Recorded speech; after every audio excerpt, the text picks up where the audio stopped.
And joining us now, he is the longtime head coach at Drake and will be part of that Big Four Classic at Iowa. Of course, been a big part of the state of Iowa. I speak of Rich Calvert back to with us here on In the Circle. Coach, how you doing? I'm great. Thank you. Let's talk about what's it like right now. You're one of the veterans in the MVC after some of the changes and with people like Kerry Blaylock retiring and Coach Fisher retiring over at Illinois State. What's been your thoughts on the offseason for the Missouri Valley? When is it my time to retire? That's my thought. Uh, no, we lost two great coaches this past year from Melinda, obviously, and Kerry. What they've accomplished at their institutions have been unbelievable. What they've meant for the sport, both of them. Melinda's in the Hall of Fame for our Coaches Association, and Kerry goes in this year. So I think that speaks volumes of what they've meant not only for our conference but for our sport in general. So yeah, I think I'm number two behind Holly at Missouri State, and so I haven't really given it much thought other than, wow, they're getting out. Maybe when is it my turn? But I still love the game. I still got a lot of passion for the game.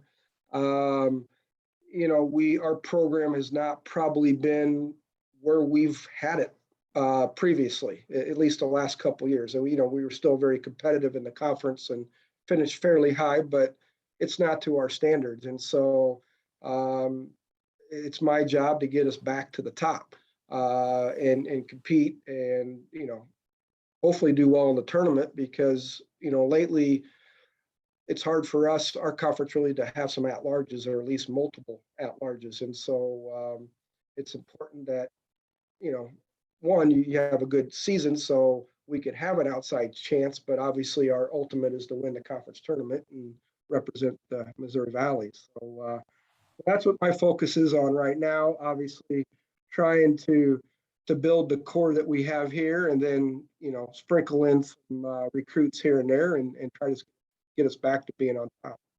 Well, let's talk about your core here as you're in the fall and talk. Let's start with the offense. Who are some of the leaders you're depending on, the returners, as well as some of the new faces that might contribute to the offense?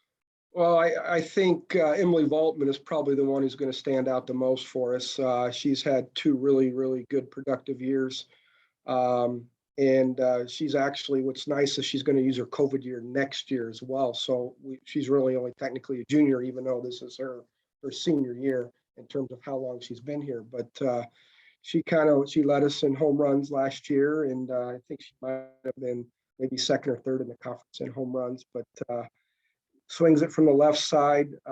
Just been really consistent, and our goal is to try to let's see how we could build upon that to be even better. We hit her out of the leadoff spot last year, which is something that we didn't start out that way, but after looking at things and we tried it a couple games and it kind of jump started us, and so we kind of rode with it and went with it the rest of the way. And so she had a really nice year for us. The other one, as far as from a returning, would be Delaney Taylor, who had just a nice solid year. Has battled injuries all her life. I shouldn't say all her life, but at least since she's been here, she right now might be the most healthy she's been. So hopefully she'll be at the top of our lineup somewhere in there. Just a real good speed. Is going to be able to steal some bases for us. Every now and then she may run into one and hit one out, but she's probably more of a gap to gap hitter. So those are probably as far as returning, as far as been our two most productive. We have some others that are very capable of doing that. We just need to get them more consistent here. We've seen flashes of it throughout last year. I'm just hoping they'll be able to step up a little bit and be a little bit more consistent. I've seen, so far this fall, probably the one person I've been most impressed with of our returning core is Haley Lehman, who has been in the 9 spot for us. Kind of a bunter, slapper hitter. And she's kind of started to slow the game down a little bit and had some really good at bats and seeing some nice things in practice. And so hopefully that will continue. As far as our new players that we got, we have a couple transfers, both from the same junior college in DMAC, which is right here in Des Moines. So they're kind of locals in a sense, but one of them is Emma Dighton, who basically was at the top of every offensive category for junior colleges last year.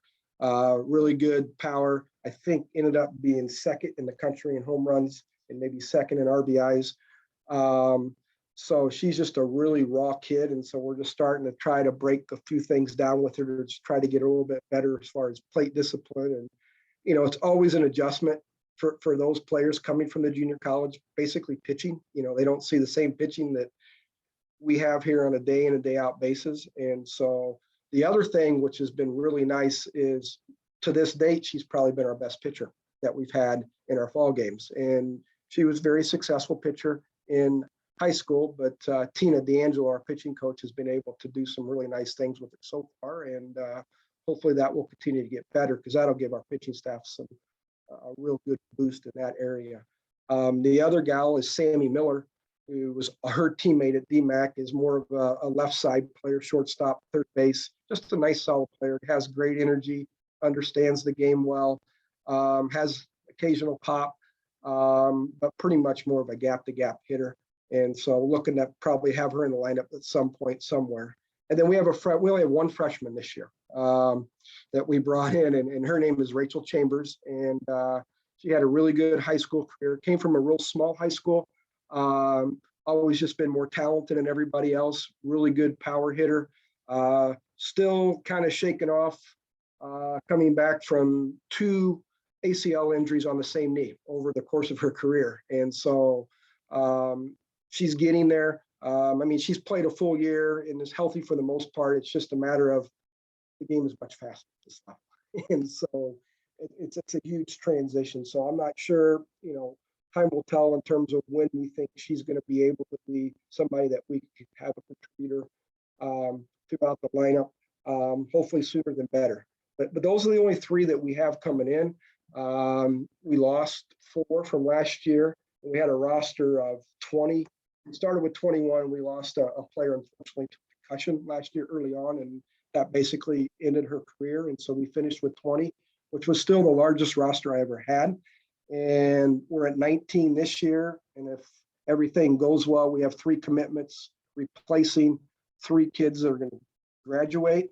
But technically, we really don't have a senior in terms of athletic eligibility. We have 12 juniors.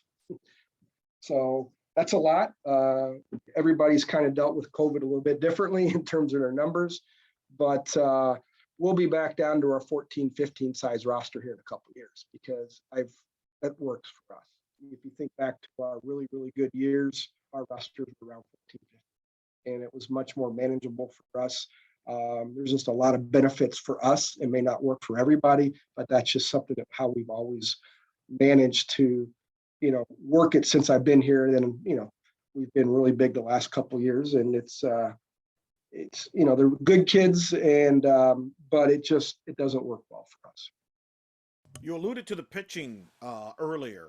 Last year, you were kind of by committee, if you will, had a lot of arms you threw out there. How do you envision the pitching staff? You mentioned the newcomer that's going to contribute there in the fall. How do you see the pitching staff this fall and for this upcoming year? I think we're going to start out the exact same way, pitching by committee. We have a couple that are coming back from injuries. We have a redshirt freshman that we held out last year I've seen some good things out of her so far this fall. The bottom line is you could be really talented, but if you can't pitch, it's hard to be consistently successful. You could win a lot of 1-0 ball games by not doing a whole lot offensively, but it's hard to win 13-12 on a consistent basis, where your offense is always having to score a lot of runs. But bottom line is we didn't pitch well, and we didn't pitch well the year before. And it's hard to duplicate what Nicole Newman did here for us a couple of years back. So we're not thinking that high, but we need to do a better job of limiting our base on balls. I think that was kind of our bugaboo. And at the same time, once we had runners on, we didn't play as good a defense as we needed to. We were always under the gun with a lot of base runners. And so going into this year, I think, one thing that we're stressing is throw strike one. Let's get ahead of the hitters. Let's eliminate the free passes and make them earn their way on base. And so But I think we have the talent to be a very good staff. It's just a matter we have to be able to get better in some areas. You mentioned Nicole Newman. She's now full-time assistant. Just got hired at Florida Atlantic up in my Boca Raton, Florida. There, not a bad state to live in. There. What's your thoughts on her? Have she seeked out advice to her as far as what she's in for, as far as being a full-time coach now in there as she pursues that Well, career? she was at Creighton University last year as a pitching coach, and so a lot different climate, obviously Omaha to South Florida, but Nicole's going to do some really good stuff here down the road. It's a matter of just it takes time. Um, I think she's at a really good spot. It's a fresh new staff, so everybody's a clean slate when they get there, and anxious to see what she could do. I don't really need to give her a whole lot of advice. I know our pitching coach, D'Angelo, and her are real close, and I know they converse quite a bit. But we talked a little bit this summer about some of the jobs and had a number of calls from other coaches across the country seeking as far as Nicole's availability. But I'm glad that she found a home and anxious to see what she could do down there. Some changes in the MVC this year. Conference regular season series will be a single game, Friday, Saturday, Sunday. Conference tournament, 12 teams all get in. Top 4 get a bye. What's your reaction to the changes? Obviously, got 3 new members in the league with Belmont, Murray State, UIC, which also changes the conference schedule format a little bit. Just your thoughts on all the new changes here in the league. Honestly, I'm not a big fan of it. Nothing against UIC or Belmont or Murray State. 10 teams was perfect for us. It worked out in terms of playing everybody. Um, and me or Drake sitting here on the Northwest portion of the conference, it adds us a couple of longer trips in Nashville and Murray State, and consequently going to the 3 single dates means more time on the road for us. So that's more money that's having to be spent out of our budget.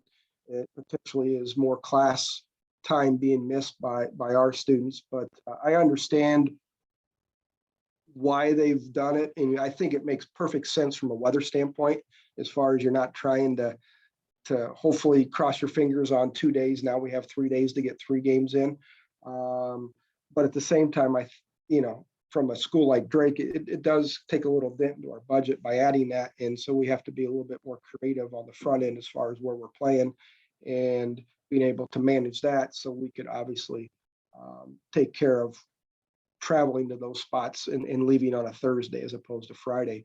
When we add Belmont and we add Murray State, you're really getting 2 quality programs that have done really well for themselves the last couple of years. So I think from that standpoint, it makes our conference even better, and it also makes it a lot tougher for the rest of the Valley, knowing that Belmont and Murray State are in there. As far as Illinois Chicago, I know they've struggled a little bit the last couple of years, but it's been a strong program in the past, and it just takes one pitcher to really turn you around to make you competitive. And so I think Lynn will do a nice job there in meeting expectations as far as whether it's this coming year or down the road. But it's going to be a really good competitive conference this year. You're going to have your usuals. They're going to be at the top, but I think you throw in Belmont, Murray State that are probably going to be able to compete just as well. How does the conference changes and the growth, increasing with the teams there, affect your non-conference schedule? Because you mentioned budget. Does it affect your non-conference budget scheduling? Because I know you like to schedule people out there outside the league as strong as you can.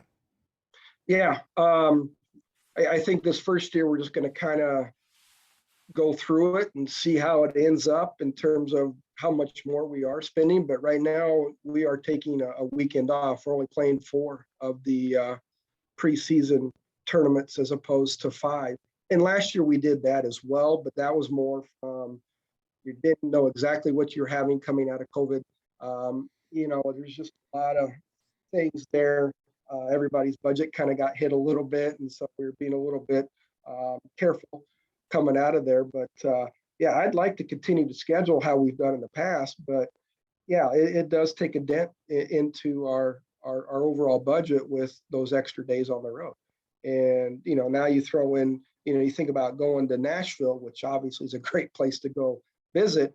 That's just almost like a preseason tournament, prior to conference starting, in terms of what you're spending in terms of, leaving on a Thursday and typically you play 2 Friday, 2 Saturday, 1 Sunday. Well, now that's kind of making up for maybe the open date that we're not able to schedule. So hopefully in time we'll get back to being able to play 5 weekends. And some of that goes back to what we talked about early in roster management and roster size. And if we only have 14, 15, it cuts down on how many meals or plane flights that I have to, or hotel rooms in a sense that will allow us to be able to travel to those places that we've always gone to in the past. So it kind of all works, it's all tied together there at the same time. I know in talking to Coach Sewell over at Southern Illinois, she talked about some of the concerns she had, and she feels there is communication to where, hey, we're going year by year, and people are going to be able to communicate concerns, questions a year. Do you sense that? Is that a positive that you feel, hey, let's, if I have certain concerns, I can bring this up and we can address it, and if we have to adjust and tweak some things, then we're willing to do that and be flexible. It's kind of a, for us, it, two things affected us this coming year. One, we picked up 3 new teams, and 2 of them are farther away than anybody else in our conference. So there's just a price adjustment in terms of it's going to cost more the farther you go away. And then on top of that, we go to single Friday, single Saturday, single Sunday. So it's almost a double whammy. And so until we get through the year and, we figure out, add up all our expenses and kind of figure out, okay, where are we at? What can we do? What can we change? I think everybody's kind of going through it for the very first time. Let's talk about a little bit about it. You mentioned schedule. Obviously, you're being the Big Four Classic with Iowa, Iowa State, and Northern Iowa. Obviously, your league. What's it like when you're around Coach Gillespie, around Coach Pinkerton? Obviously, Coach Jacobs are around a lot. Obviously, playing during in the conference. But what's it like when you're all around? I'm always fascinated. You all have similar, things you have to work with within your programs. You're recruiting similar kids, and in the state of Iowa. What's it like when you get together for this that weekend? Well, and we might have hit upon it last year. This is like our 23rd year of Yeah. doing this. Maybe when I was at Iowa a couple of decades ago, we kind of started it. And obviously, with the exception of our COVID year that we didn't have fall games, we've gotten together every year. Obviously, the coaches know each other. Our programs know each other. All of our players know a lot of their players on the team, especially the Iowa kids. And it's a big weekend. It's a chance to kind of wrap up the fall season, see the progress you made from the start to the finish, and you're like, okay, this is like versus like. These are the programs that we're going to have to beat down the road and in the spring to be successful. And so it's a good measuring stick to kind of see where you're at. What you need to work on. It exposes you to some of those weaknesses. A lot of those things you already know, but it just kind of gives you a little bit more of a definite in terms of that. Or, you know what, we did a little bit better than we thought we were going to. The one thing that why I like it on the very end is because it's a buildup of, we play some of these other competitions against some good teams, but they're not like versus like. You play a junior college, you play a Division II, you play an NAIA. And so, yes, no matter how much you tell the kids that it's still a game and you play against the game, they still get caught up in reading the name across the chest sometimes. And so obviously their purpose is probably going to be a little bit better against Division I programs than it is against other schools. And I think that's just, that's human. We're all human nature. And so there's a little bit more importance on being in the game and trying to play well. As coaches, we try to prevent that and we tell them, but let's face it, we get up for those games maybe a little bit more than some of the other games. And that's throughout the season.